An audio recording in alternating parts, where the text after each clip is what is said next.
5 novih, do sedaj neplaniranih projektov so v Zagorju umestili v proračun.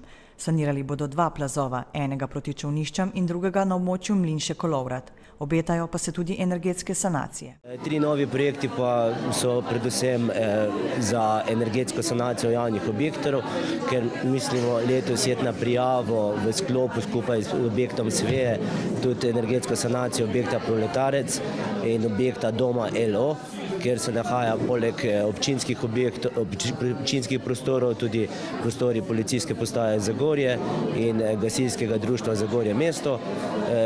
Nov projekt je bil pa tudi umestitev v načrt razvojnih programov za izgradnjo sistema izposoje električnih koles, kjer bomo omogočili mrežo izposojenih električnih koles po mestu Zagorje, ki so v cvini zlakah. Vse energetske prenove vključujejo poleg zunanjega ovoja tudi streho in ogrevalni sistem. Skupni znesek novih investicij znaša okoli 1,8 milijona evrov.